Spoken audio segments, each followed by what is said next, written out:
toute l'info éco et business à la mi-journée. 60 minutes business. Guillaume Paul. On est de retour, 60 minutes business sur BFM Business. On va parler du Brexit parce que vous n'avez pas échappé que les négociations patinent, c'est le moins qu'on puisse dire, à Bruxelles entre les Européens et le Royaume-Uni.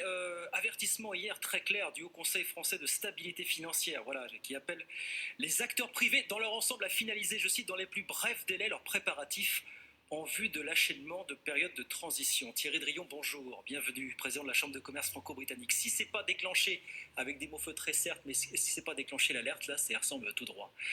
Est-ce qu'on va droit dans le mur? Ça, c'est la question que tout le monde se pose. Est-ce que les entreprises françaises sont prêtes, cette fois, à aborder un éventuel hard Brexit au 31 décembre, Thierry Drillon, fondamentalement? Je pense que la question n'est pas hard ou soft Brexit. Les entreprises, heureusement, depuis 3 ans, se sont préparées. Certaines plus que d'autres.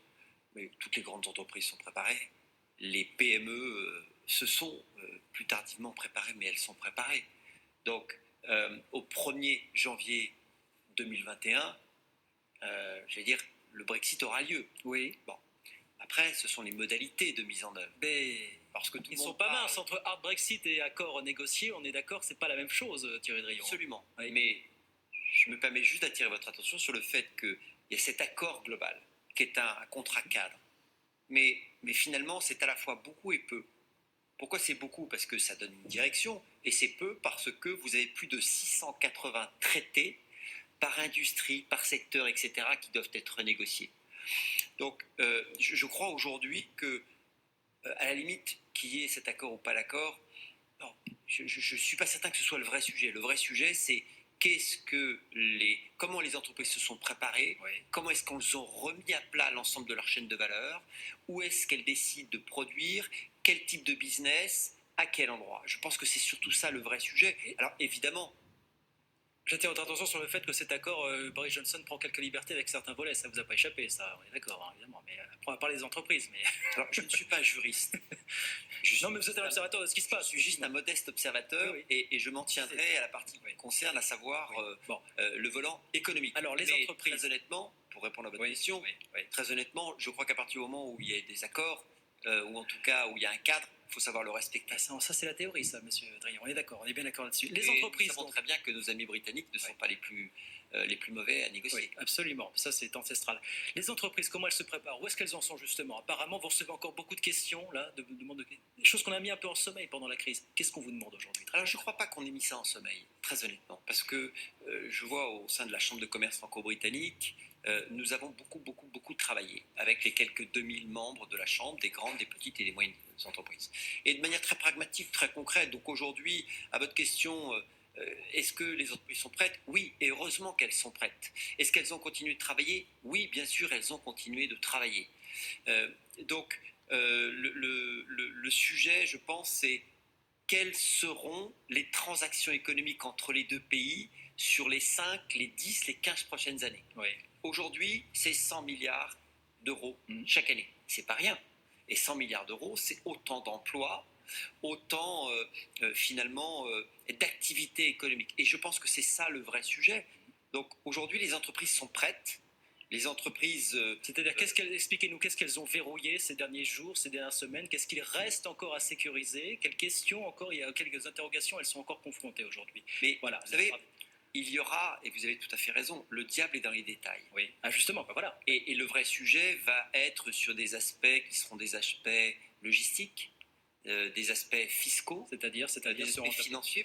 Demain, par exemple, je suis une banque, je décide de faire des transactions avec le Royaume-Uni, et il se trouve que le Royaume-Uni est une plateforme financière très importante au niveau européen, au niveau mondial. Et elle bénéficie à ce titre d'accords, de passeports financiers, je ne vais pas rentrer en détail. Quelles seront demain, de manière très prosaïque, les chambres de compensation? Quelles seront demain les différentes modalités qui permettront, quels que soient les cas de figure, de continuer à faire en sorte que ces flux financiers se produisent? Je suis une banque, ok, je suis une PME qui exporte en Grande-Bretagne, je ne suis pas sûr encore d'avoir tout verrouillé, tout sécurisé. Quelles sont les questions, les points que je dois trancher rapidement, Thierry Drillon, finalement, maintenant? Avant cette échéance, quelle que soit la durée de cette échéance au 31 décembre.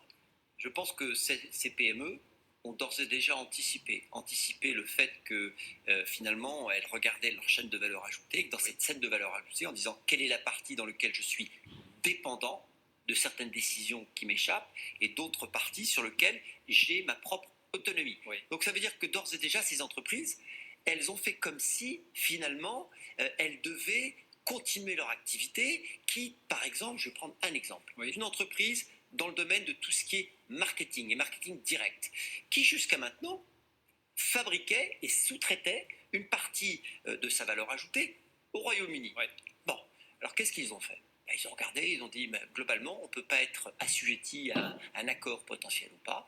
Eh bien, on décide de trouver un autre sous-traitant. Cet sous-traitant s'est trouvé en Allemagne. Donc, voilà, les entreprises ont fonctionné de cette manière-là. Et finalement, on aurait préféré qu'il y ait beaucoup plus tôt un accord avec un cadre très précis. C'est pas le cas. C'est pas le cas. Donc, de manière pragmatique, concrète, on avance. Bon, du côté, parce que c'est aussi le grand sujet du côté de ce qui se passe aux frontières, du côté des douanes, là aussi, on est sûr d'éviter les mauvaises surprises, quelle que soit la nature de l'accord au 31 décembre.